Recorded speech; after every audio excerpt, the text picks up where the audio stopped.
Hey everyone, I'm Chris Lesniak, And I'm Rob Byer, and this is the DebateMath podcast. Let's talk Algebra 2. What is it? Why is it important?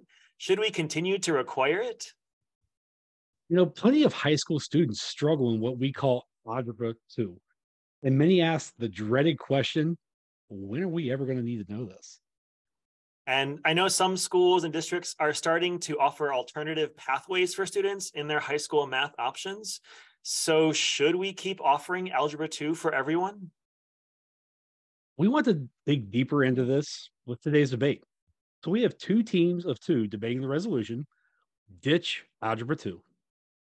And here debating for that resolution that we should ditch Algebra 2, we have two wonderful educators.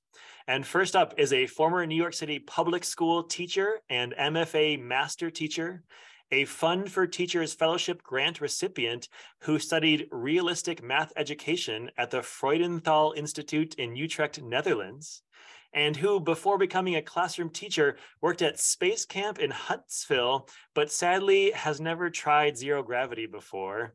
Kit Golan. Hi, Kit. Hi. Can you tell our listeners where you are and what your current role is? Yeah, so now I'm in Massachusetts and I work for Lesley University's Center for Math Achievement as a secondary math consultant. So I partner with schools around the state of Massachusetts, supporting them in improving math instruction. Awesome. And arguing along with them is a teacher who has been part of the team developing Ohio's mathematical modeling and reasoning course, parent of a host family to numerous international students, and a lover of all things involving canning food, Rachel Gorsuch. Hi, Rachel. Hi, Chris. Can you let us know where you are and what your current role is? I am in Columbus, Ohio at Columbus Academy. I'm a high school math teacher, and I am currently teaching in my 17th year. I'm in a private school now, but I have a background in public and charter schools. Very good. And now the question we ask all of our guests, I'm going to go back to you, Kit, is when did math first become controversial to you? So I think it was probably ninth grade for me. My first high school parent-teacher conference, my math teacher told me to stop asking so many questions because it confused my classmates. And it was clear that I understood the topics. And I always thought asking questions was a good thing. And what I don't think she realized was that I used question asking as a way to stay engaged because I have ADHD. And I was always noticing patterns in relationships. And she sort of shut that down. And I wasn't really confrontational as a ninth grader. So I just spent the rest of the year doodling in my notebook. In retrospect, when I became a math teacher, I realized that she was probably confused by some of my questions because I was noticing things that she probably hadn't ever thought about. Excellent. Thank you. And then to Rachel, when did math first become controversial to you? Strangely, it was in the middle of my test to get my driver's license. The person who was evaluating me, we're driving down the road and they're trying to make small talk. I must have looked nervous, and they asked me what my favorite class was in high school, and I said, well, I kind of like geometry. And they looked straight at me and said, oh, that's surprising because girls don't do well at math. And I might have almost hopped a curb. I did get my driver's license that day, is the good news. I also made a life decision that I would show him, and I went on to get a degree in math and become a math teacher. So I don't know if I should thank him or just forever be angry with him, but clearly girls can do math. Absolutely. Excellent. Well, welcome to you both. And now we have a team of two arguing against the resolution, ditch Algebra 2, which means they're for keeping Algebra 2. First up is the creator of two kids, a national board certified math teacher, and a lover of new experiences who's lived in 4 countries across 3 continents and taught in public, private, and international schools. In the last year, she learned to both juggle 3 balls and sail wooden boats.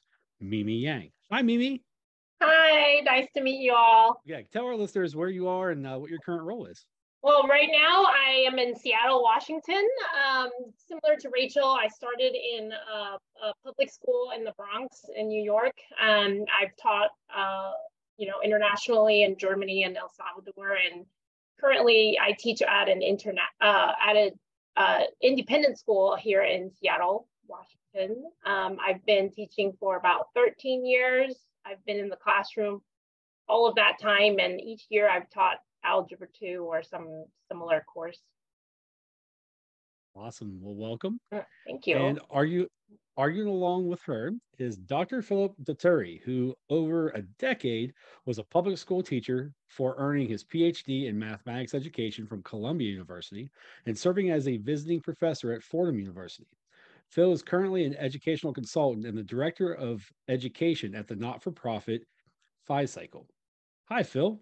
Welcome. Hey, Rob. Thanks so much for having me on the cast. I know we just talked about it, but Phil, let us know where you are and what your current role is. Yeah, I'm currently in Brooklyn, New York. And as you said, I'm the director of education at FiCycle. It's a not-for-profit focused on teaching financial literacy and mathematics. And I'm the owner of an educational consulting company, Turing Consulting, where I provide guidance, professional development, academic coaching, and other services to schools, districts, administrators, teachers, parents, and other organizations. Like a lot of the other people here, I started teaching in New York City, where I was an educator. I've been in education for over 20 years now. So I love it. I feel very lucky to be a part of this profession. And now we get to the question that we ask all of our guests. And Mimi, we're going to start with you. When did math first become controversial to you? I was thinking about this. My first experience wasn't that interesting. I kind of wanted to share a more recent experience. Is that okay? Absolutely. So when my son was 2 or something, he was in daycare. They started teaching him how to count. I was surprised they did it so early. And then when he got to the next year and it was a different teacher, the teacher did no math and lots of reading. And even when I kind of asked if they do any kind of counting activities at schools, her response was very surprising that I would even ask that. So I realized that people kind of view math and reading like kind of on different levels, and they think that young children are not capable of thinking quantitatively. And I just realized it's not something that everybody kind of views the same way, and it's controversial. And Phil, when did math first become controversial to you? Yeah, so 2 distinct moments in my life. It starts and ends with Bob Moses and the idea of like knowing algebra is a civil right. If you haven't read about that, pause the cast, go listen to that, come back. And essentially, in my first year teaching, I had an academic coach, Rob Wyman, one of the best educators I've ever had the pleasure of interacting with. He's currently a professor at Rowan University. And he was engaging me in getting my students to work in groups. And those of you who know me maybe know that making group work the norm is probably my most popular workshop, and collaborative learning is central to my work as an educator. Anyway, we were talking about how when I was in school, I spent my time in math class trying to figure out what the teacher was going to say next. My job, as I saw it, was not to listen. It was to anticipate and construct knowledge for myself. And Rob showed me essentially that it's not fair that all students don't have that experience. It's not fair that math class is a passive activity for some and not for others. And he basically helped me reframe teaching. It's not just that there's good math teachers and bad math teachers.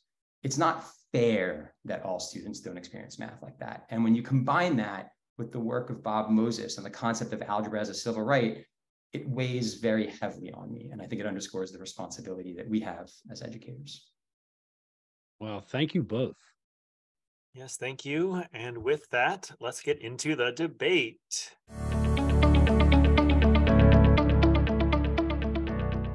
All right, we begin with opening statements from each of our speakers. You each have 2 minutes to present your arguments.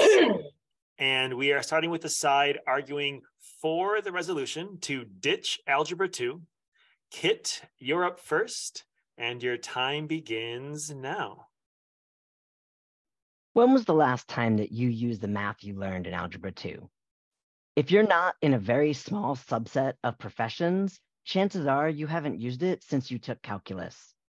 Can you even name any specific topics that were taught in Algebra 2? On the other hand, When was the last time you used statistics? Probably the last time that you tried to make a decision. Certainly, evaluating COVID risks relies on a strong understanding of probability and statistics. Our claim is that we need to ditch Algebra 2 as a high school course and replace it with robust and rigorous alternatives. We have 4 warrants to support our claim. First, Algebra 2 is an outdated course focused on symbolic manipulation that was needed before the advent of computers and graphing calculators. It paints the picture that math is contrived and disconnected from the world that students experience. Second, there's no consistency in the content of an Algebra 2 course. Sometimes it includes topics that are repeated in pre-calculus. Other times it is more of a Algebra 1.5 because it covers topics from Algebra 1. Thirdly, Algebra 2 is a gatekeeper course that provokes parents to push for more middle school math acceleration in the race to AP Calculus by senior year. On the flip side, students who struggle in Algebra 2 may fail to graduate from high school because they cannot pass it. Finally, one of the main arguments that we hear in favor of keeping Algebra 2 is about the correlation between college completion rates and high school success in Algebra 2. But we should all know from our statistics course that correlation does not mean causation. So why are there so many students taking remedial math courses in college if Algebra 2 is supposedly preparing them? Algebra 2 is a major stumbling block in creating high school graduates who are mathematically literate in ways that matter today. We claim that we need to ditch Algebra 2 and replace it with a course that takes advantage of modern technology to teach students mathematical modeling skills that will equip them with a potent toolbox of problem-solving skills applicable to modern life. Wow, thank you, Kit. And now we will hear from the opposing side arguing to keep Algebra 2 with Phil. Phil, you have 2 minutes and your time begins now. Every math teacher has a specific way they like to answer the question, when am I going to use this in life? And most math teachers who've been teaching for a couple of years have a collection of responses. I suspect the reality that I'm describing is actually a failing of our approach to mathematics education. It's entirely possible that we've already failed our students by the time they feel compelled to ask that question. When I was a classroom teacher, I was all about relevant real-world examples, student-centered tasks, modeling, problem-solving, collaborative learning, and trying to place math in a context where students could connect with it and see how fun or useful it was. The more I engaged my students in these ways, the less they asked that question. In NCTM's publication, Catalyzing Change in High School Mathematics, they sought to address critical challenges in high school math. And they specifically highlight the need to ensure that every student can use the math they learn in high school to make wise decisions in their personal lives. They mention issues such as understanding the effects of compound interest, weighing the risks of different investments, and determining whether payday loans are reasonable options. Well, Algebra 2 is where much of this typically happens.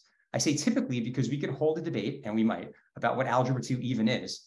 However, at its core, the knowledge and skills which that course represents are incredibly useful if we focus them on the kinds of real-world problems all of us face, regardless of our vocation, our finances. So mathematics is the tool you use to make wise financial decisions in your life. And while many people don't realize this, many of the tools of algebra were developed to meet the needs of finance. Finance is a gatekeeper topic in our world, and regardless of your profession and regardless of your background, you are engaging in financial decision-making, whether you'd like to or not, and whether you're aware of it or not. Saving money under your mattress instead of a bank account, taking out a credit card, taking out student loans to pay for college, deciding whether or not you're going to invest in your 401k at your very first job are all financial actions that are informed by the standards we teach in Algebra 2. It's indispensable knowledge. Math teachers have the power to equip students with the knowledge they need to successfully navigate their financial lives, and that's where it happens. So no, I don't want to ditch the ragtag, bloated collection of topics that we call Algebra 2. I do think the course needs a very serious makeover. It's too big and unfocused. I think Algebra 2 should be an applied course centered on real-world financial applications relevant to our lives and the decisions that we are all forced to make. Right, and now we'll hear again from the side in favor of ditching Algebra 2 with Rachel. And Rachel, you have 2 minutes. Your time begins now. Thanks, Chris. So I want you to think back to your high school experience. When you think of all those fond memories of factoring that you have and all those great times you had sitting at your desk, graphing functions by hand, because that's what I think of when it comes to Algebra 2. And my guess is that you actually don't have those fond memories, that you do want to have fond memories about real life context that you studied. So as Kit said, our claim is that we need to ditch the traditional Algebra 2 as a high school course, replace it with something way more robust, way more rigorous, because there are so many more open-ended topics that we want to explore. We want students to have the opportunity to remember their experiences in math classes of applying mathematics in a meaningful way that intersected with their daily lives. As Kit said, our first claim is that many Algebra 2 courses largely ignore the active role of technology in students' lives. We see students using calculators to determine solutions to the quadratic formula, but not letting them use it to graph them and find the zeros. So we need to acknowledge the role of technology and update our courses accordingly. Second, what is Algebra 2? We both mentioned it. We see that some topics are popping up in Algebra 1, Algebra 2, pre-calculus. We need to see what the content is and figure out what course it goes in instead of this, we're going to put it everywhere. Thirdly, Algebra 2 is known as a gatekeeper course, not only in high schools, but in states. Entire states have laws requiring Algebra 2 to graduate, and students are struggling to meet that graduation requirement. And are we holding them back? Finally, we have heard that this leads to success in college, but the college remediation rates, I just don't know that they support it. So Kit and I do agree that Algebra 2 is not preparing students for the math that they need in today's world. And we claim that we need to ditch it and replace it with something that's way more appropriate for students. Thank you, Rachel. And finally, arguing to keep Algebra 2, we have Mimi. Mimi, you have 2 minutes. And your time begins now. At the start of the pandemic, I couldn't understand why people around me were not anxious that the weekly infection data was going to continue to grow exponentially. Later, public health officials called for ways to flatten the curve, while others said that we should ignore the calls because we would all eventually be infected. There was such a disconnect between folks who were considering the functional nature of the COVID data and folks who were drawing conclusions based on feelings. As our society becomes more polarized, mathematical functions are a critical tool to be taught and given to every citizen. Algebra 2 should be a required element of any high school math education. I have 3 warrants for this. Number 1, Algebra 2 is the gateway to upper level math. It's the first time we look at having multiple algebraic methods for achieving the same results, or consider trade-offs between equivalent forms. Students explore these concepts by connecting multiple representations meaningfully in a way that makes their own innovation possible. Number 2, Algebra 2 offers a systematic way to consider functions. This lens fuels critical thinking and explores why while reaching learners with a variety of previous algebra experiences. Taking quadratics as an example, I believe that the learning of quadratics is important precisely because the knowledge built there can be generalized to other function families, which creates a high ceiling for this introductory concept. Number 3, Algebra 2 is about the nature of functions and their power to help with making predictions. We saw the average person's need for functional knowledge during the peak of the pandemic when looking at graphs in the newspaper. Every student and citizen will benefit from seeing mathematics as a system of collected, predictable patterns and tools for analyzing those patterns. The skills practiced in Algebra 2 will serve our students well beyond the course. I claim that it should be required in any high school curriculum, and I hope you will agree with our claim. Perfect. All right. Thank you all. What a good start to this. Here's so much passion. We had 4 great openings here. And I see a lot of overlap that I think all of you see that there could be some tweaks, some changes to what's in Algebra 2, and you all want really good experiences for students. I'm going to back up here for a second, and I'm going to ask all of you this question, but I'm going to start with Kit and Rachel. What is Algebra 2? Like, what are like the 2 or 3 things that you think are really core in most, let's just say most Algebra 2 classes, because I know it varies so much. What are your thoughts? What are a couple of things that definitely are Algebra 2? Rachel and I just looked at each other and kind of laughed because I think that's one of the core pieces, some of the topics that Mimi mentioned, like being part of Algebra 2, like quadratics and functional reasoning, we think of as Algebra 1 topics. Some of the things that I think I might consider being in Algebra 2 are trig functions. Other teachers think about that as coming in pre-calc. So I don't know that I have the data on this is exactly what's in Algebra 2. Probably delving deeply into exponentials is in Algebra 2. But I know that in Algebra 1, we start looking at exponentials. So I think that is definitely one of the core questions I have.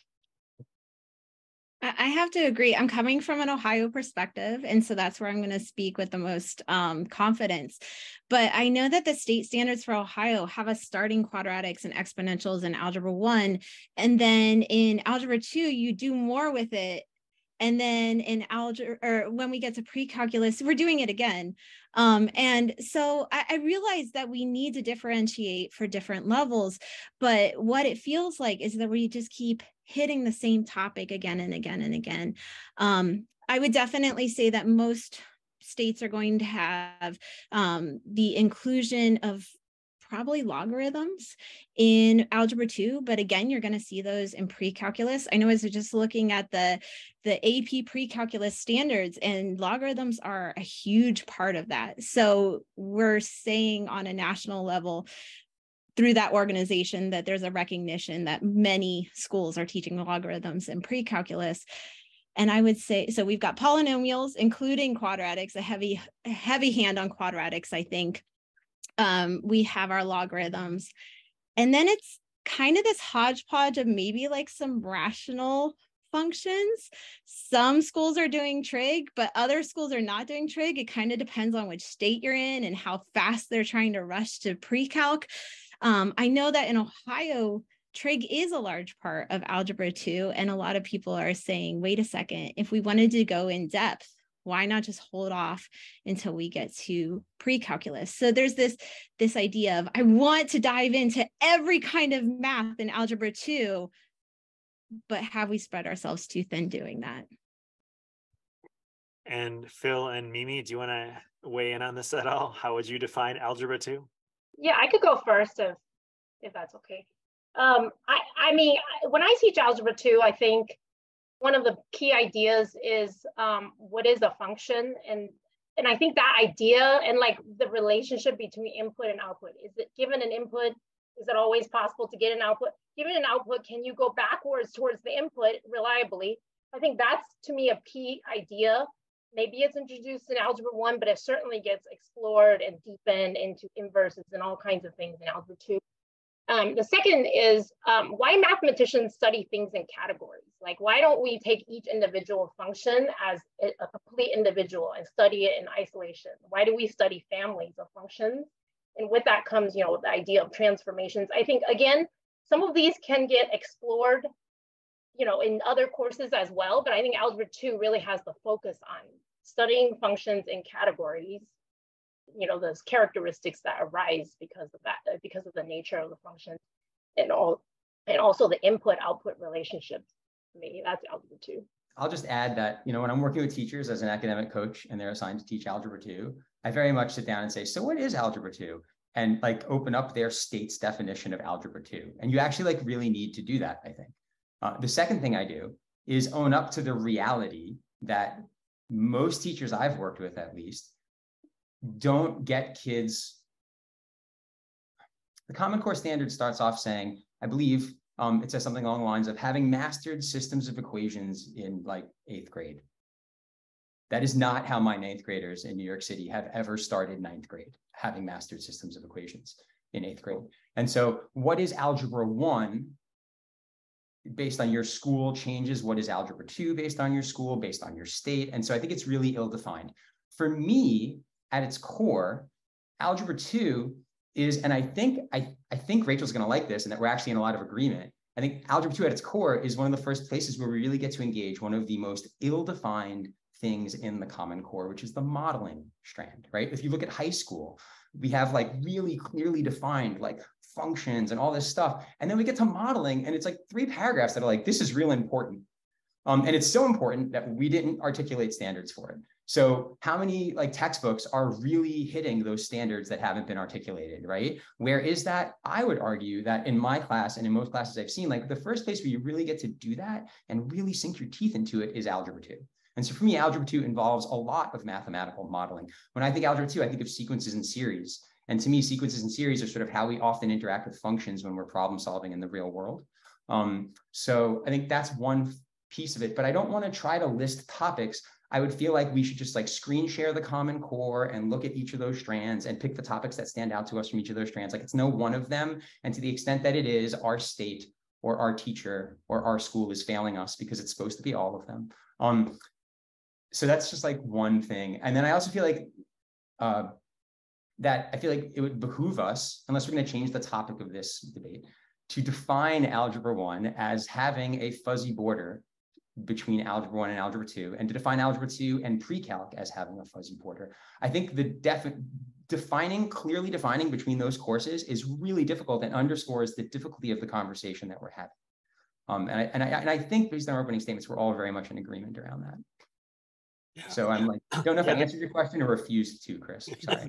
No, Phil, thank you for that last part with the fuzziness. I think you've all alluded to like, really, we're all confused what it is. And so I think we're going to continue this debate with that kind of fuzziness in mind that kind of clarifies for us, like, yes, there's something about functions and quadratics, something maybe, but it all is kind of vague. It is the only place that I know where we really engage kids in stats before AP stats. And so I will also say that I think there is some statistics in Algebra 2 for me. And it's interesting because as I'm hearing everything, a large part of the conversation centered around state standards. And here in Pennsylvania, like talking about each of you talking about Algebra 1, in Pennsylvania, we factor quadratics, but that's it in Algebra 1, and that's where it stops. So it's there. We're not finding zeros. We're not graphing. That's just what we do. So then the Algebra 2 becomes a lot larger ask. Kit, I saw you unmuted real quick. If you wanted to hop on and join in. Yeah, I was just going to say, I think I bring a slightly different perspective than the other three teachers because I actually taught 8th grade and I taught middle school for my entire career. And I'm sorry, Phil, that none of my students ever came to you because they really did start mastering systems when we switched to the Common Core. And I know some of the curricula that I use that go in depth into that in 8th grade. And so I would just argue that it's not even just fuzzy between Algebra 1, Algebra 2, and pre-calc, but it's even fuzzy going into 8th grade math as well. There's obviously a lot of fuzziness going on right now. Mimi, go ahead. Can I just jump in that I was thinking before this conversation that just for me, it's a problem that people think of Algebra 2 only in terms of its relationship to pre-calculus and calculus. Like I think when I think about Algebra 2 and the merits that the course brings, it's centered on Algebra 2 as a standalone course. And I think part of our frustration with the fuzzy border is that we feel like because students are going on to pre-calculus and then they're going to go on to calculus and there's only so much time, we feel like we have to shove so much extra skills that seem kind of disconnected to the core of the course into Algebra 2. So I mean, when I consider Algebra 2, like the merit of the course, I try to think about what it offers students as a standalone course. Yeah, that's a good segue too, Mimi, because a large pushback on Algebra 2, and I'm actually going to ask this to you and Phil. A large pushback on Algebra 2 is around the relevance of jobs after high school, not just like college, but it's like jobs after high school. We feel that Algebra 2 content is important to success as professionals in most fields or any fields.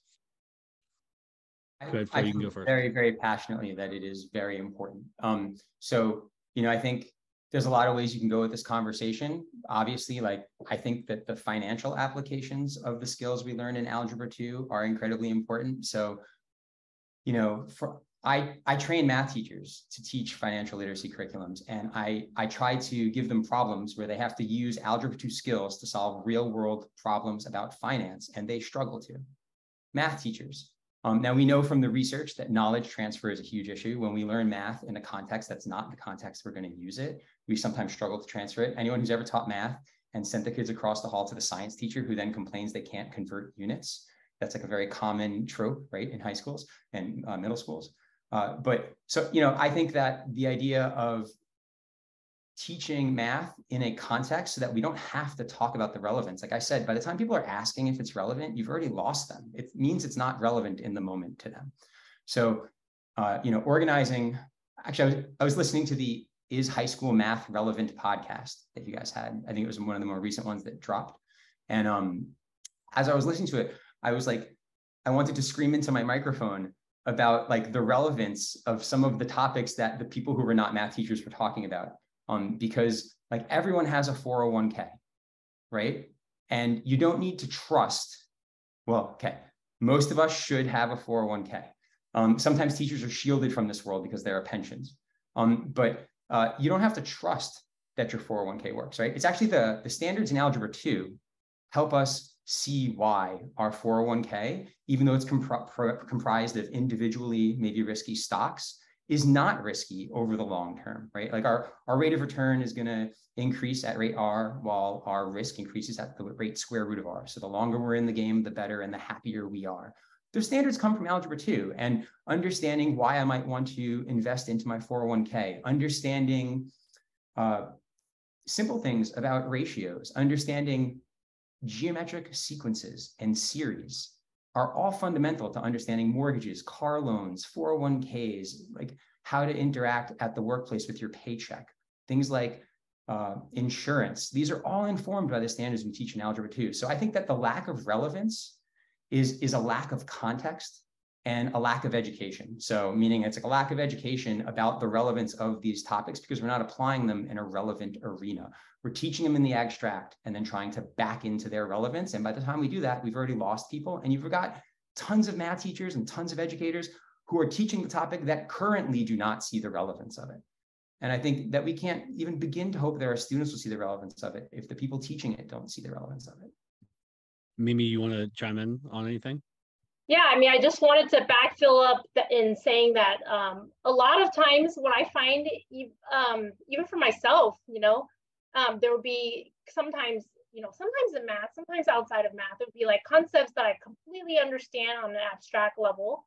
And then I would be surprised when this real world application comes along and I'm like, oh my gosh, somebody had to point out to me the connection between the two, and my husband, for example, does some innovative investing. And he's always trying to tell me about the math behind his strategies. And when I try to break it down to even my colleagues, some of the math teaching colleagues, they sometimes have trouble following the conversation. Like they know the math and yet when it's like in the context of something that is unfamiliar, making that connection is not automatic. And I think for me, whenever people talk about the irrelevance of Algebra 2 is really a failure in the way that we teach it and not that those concepts themselves are irrelevant.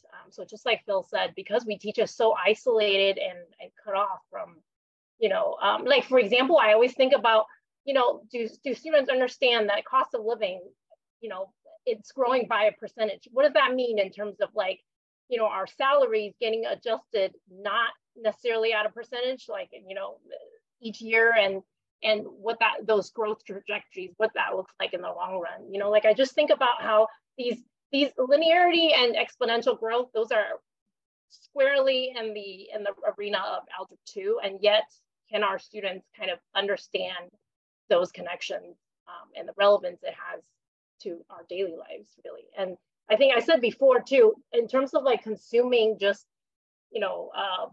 being critical consumers of data that is out there, like in the news, like when I read my epidemiologists that I love, to be able to just follow their discussions at a very superficial level, it requires some understanding of what functions are and what kind of general methods are used in predictions. I don't need to know all the details of their particular calculations, but I trust, the projections they're making over the next few weeks or next month because I understand what modeling is.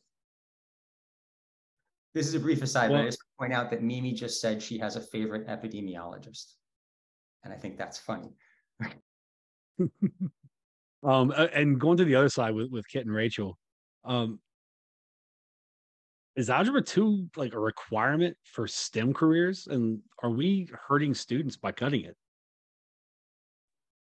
Kit, if you don't mind, I'd like to start with this because this is part of my work in Ohio on the mathematical modeling and reasoning course. We talk to colleges all over the place and ask them, what do you need to get a major at your university? And what we're finding is, yes, like the traditional, like I'm going to be a doctor, I'm going to go into math, I'm going to have like a degree in pure science with an end goal of doing research. Yes, those are needing calculus still. But if you want to go into nursing, which right now is a very popular field, you don't need calculus or college algebra at all. The required course is statistics. And many students who are in high school right now are not even getting the chance to take statistics because their high school is setting them up to be successful in Algebra 2 as a course. And so they might split Algebra 1 into 2 years and then have them do geometry and then Algebra 2. And so these students are not even getting access to this course that I've heard several people on the podcast say is important, statistics.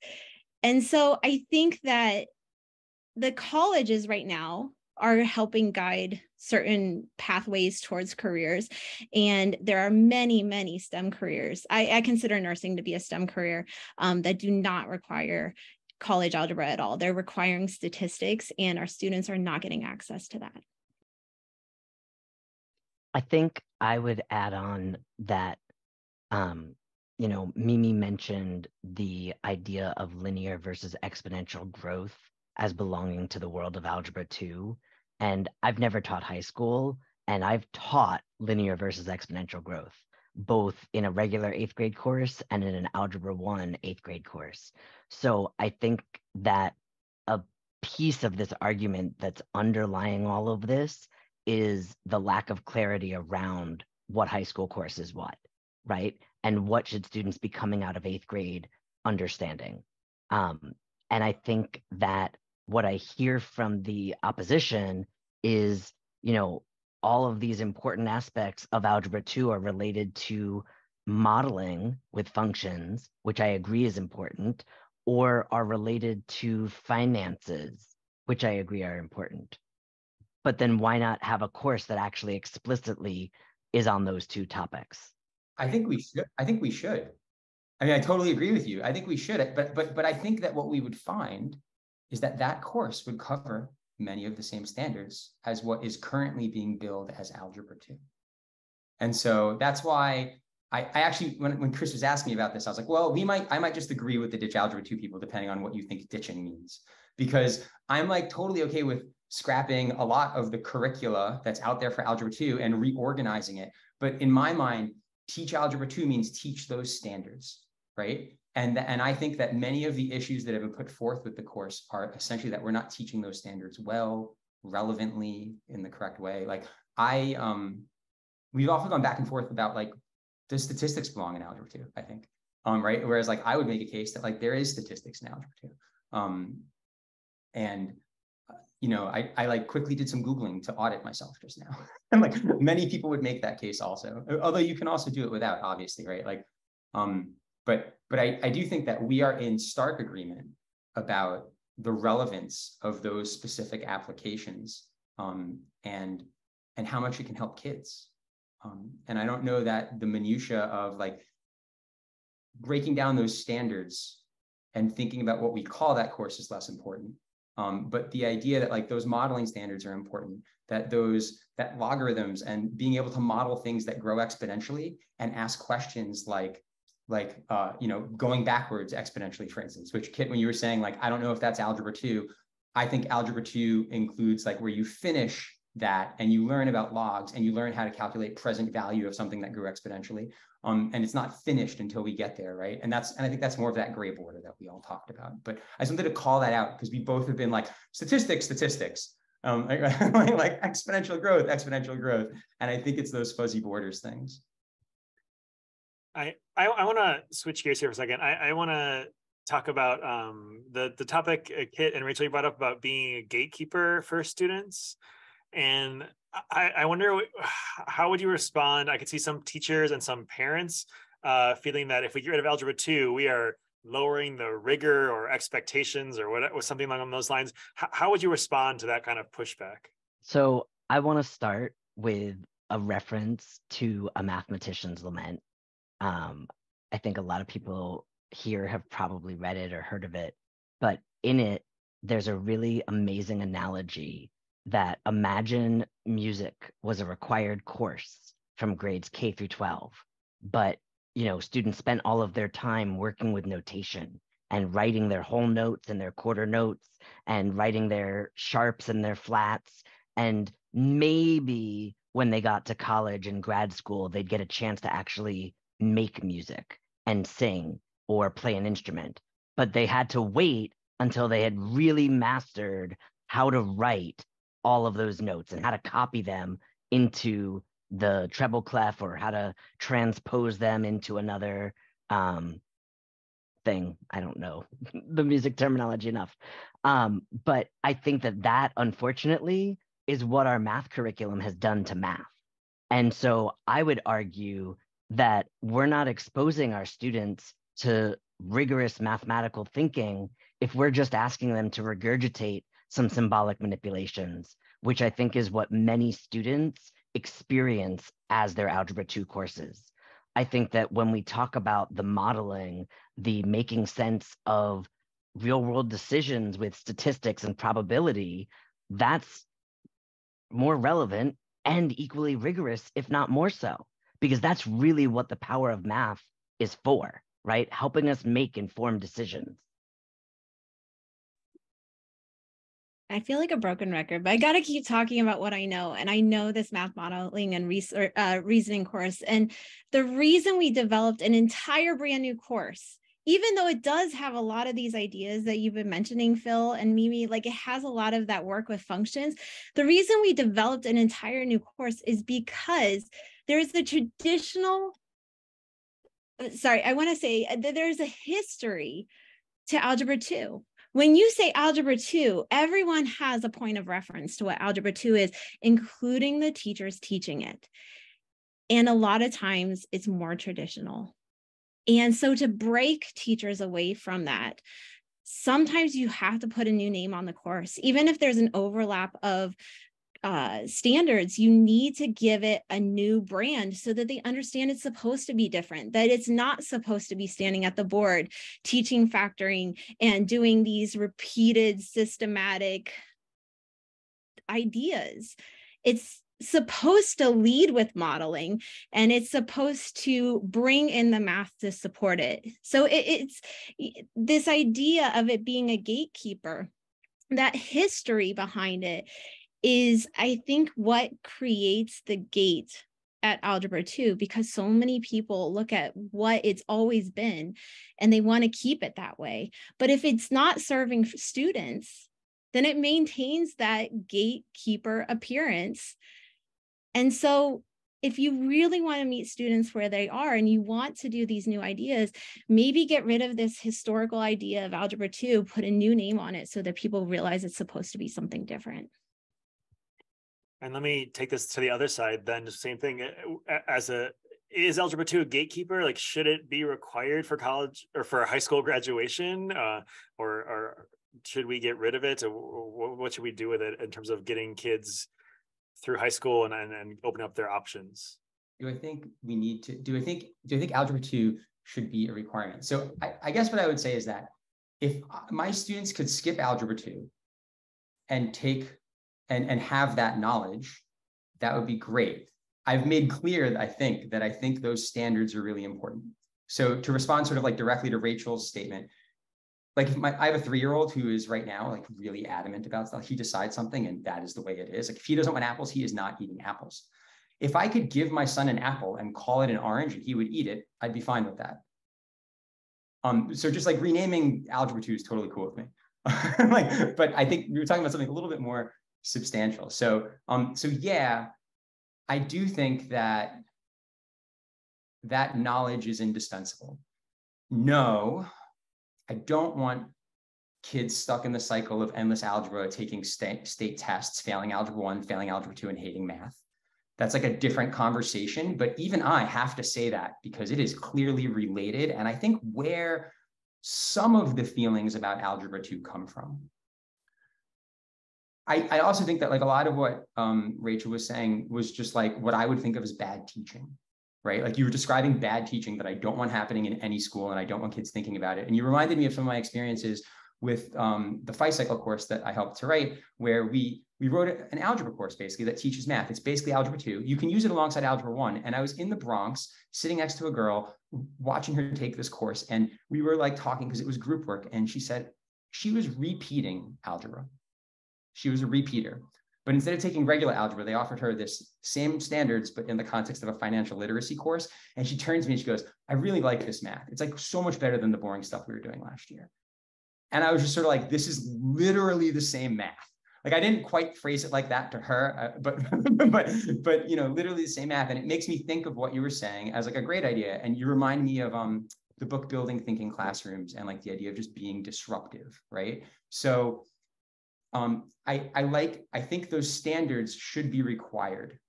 I'm reluctant to say Algebra 2 should be required because I don't want the Rachels of the world to think that I am pushing the the negative impression that she has of Algebra 2. Because in my mind, when I hear Algebra 2, I think of like the beautiful modeling course it sounds like you started to write. And so I feel the need to like make that caveat. Yeah, I mean, I think the same as Phil, I think the content of Algebra 2 is very important. Whether or not you go on to take pre-calculus or calculus or are in a STEM field. I mean, this particular conversation is about ditching Algebra 2, but I think an alternative, I think stats should also be a requirement for graduation.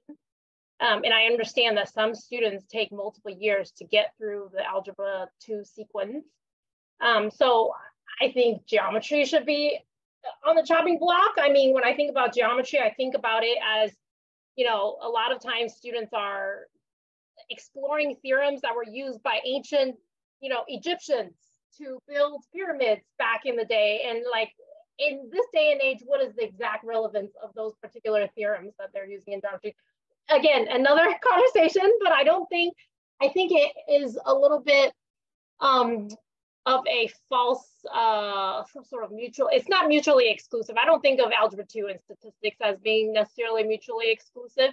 And the other thing that I wanted to kind of add is that, you know, I think there is a little bit of a false statement about how some of these, it's like a misconception that some of these concepts are taught well in Algebra 1, because in my experience, a lot of students take sort of Algebra 1 in 8th grade, and it's not the teacher's teaching, it's that developmentally a lot happens, you know, with students and the way they're able to kind of grasp what is happening in the real world, in the world around them, and what is their level of curiosity about data and patterns, you know, and concrete things around them that are happening at a broader level between 8th grade and 10th grade. And I think that when students hit Algebra 2, they're developmentally primed to explore some of these concepts kind of at more depth, you know. And so I often find even students who have quote unquote taken an accelerated version of Algebra 2 in 8th grade,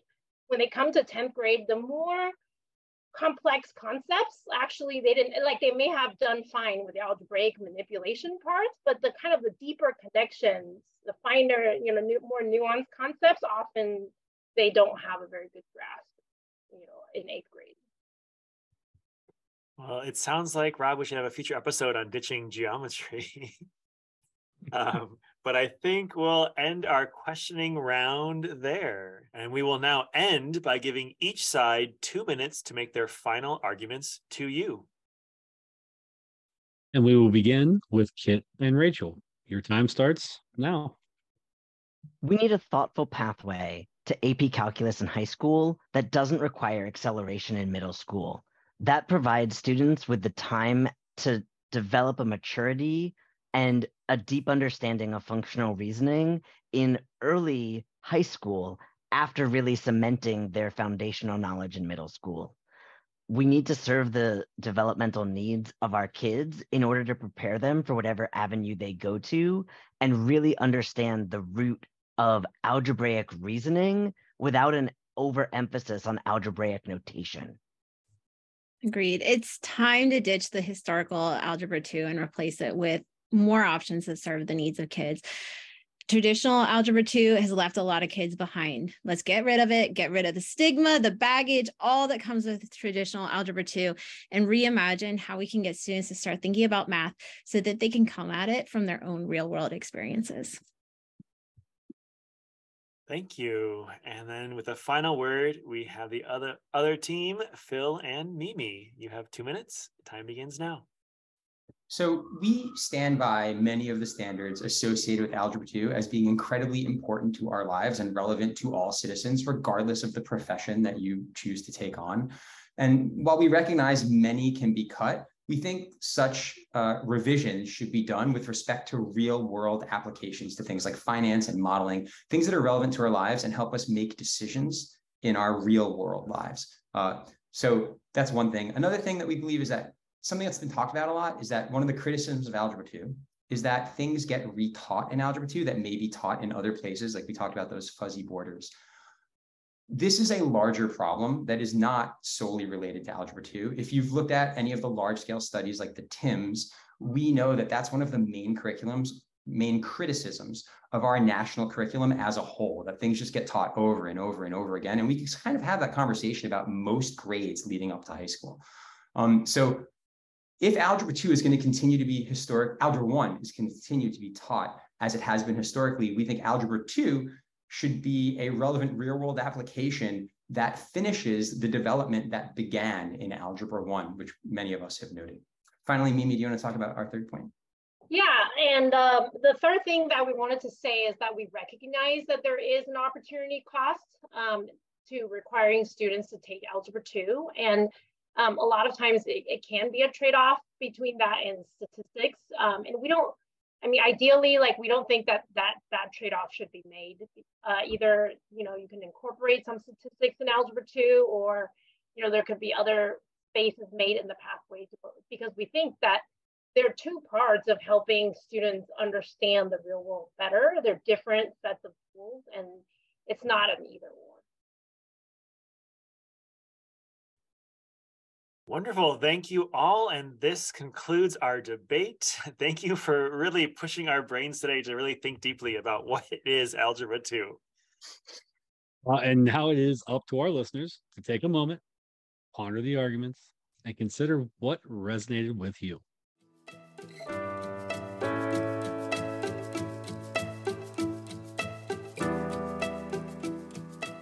Be sure to go to our Twitter at DebateMathPod to share your thoughts on this debate. Should we ditch Algebra 2? And huge thanks to all 4 of our guests. Wow, you found so many places of agreement. You shared so thoughtfully and respectfully, and you can show that we can disagree or agree on things and still have a civil conversation. And also thanks to those who are listening. We hope you enjoyed and learned from this debate. And as we wrap up, Kit, where can listeners find you? They can find me on Twitter at Mr. Kit Math. They can also send me an email at mrkitmath@gmail.com. And Rachel, where can listeners find you? I am also on Twitter at Rachel H. Gorsuch. And can I plug my next project really fast? I am really excited about modeling. I don't know if that came through or not, but I got the opportunity to work on a new pre-calculus textbook that has a heavy focus on modeling. So if you want to learn more about it, reach out to me. It's going to be published by Pearson later in 2023, and it's called the Demand Awaits Pre-Calculus book, and it's going to be for the new AP pre-calculus course. And like I said, it's all about modeling every single section. So I hope if you're excited about modeling and pre-calculus that you reach out to me, and I'll see about getting you hooked up with a sample of it. Thank you. And Phil, where can listeners find you? First, I am excited about that, Rachel. So I'm excited to check that out. But you can find me. I'm on Twitter and LinkedIn at Phil Dituri. That's PhilDituri. You can also email me at phildituri@gmail.com. You can book me for speaking, professional development, or other consulting services at dituriconsulting.com, DITURICONSULTING.com. And then if you're interested in seeing what an Algebra 2 course that has been revised to be about financial applications that teaches financial literacy alongside the Algebra 2 skills could look like, you can check us out at www.FiCycle.org. That's FICYCLE.org. And there you can download a bunch of free resources for teachers who are interested in just like dipping their toes and doing super relevant real world examples. Or you can reach out and get a look at the full curriculum if you're interested in really changing things for your students. Thanks, Phil. And Mimi, where can listeners find you? Well, I'm on Twitter. My handle is @untilnextstop. I also have a really old blog. I haven't updated in a long time, but people still link to it, and you know, it's HTTP :/untilnextstop@blogspot.com. I also run a Facebook group for parents. You'd have to ping me on Twitter. I'd point you at it, but it's called Raising Math Loving Kids. So yeah, that's where you can find me. All right. Thank you a lot. Wonderful. Thank you all.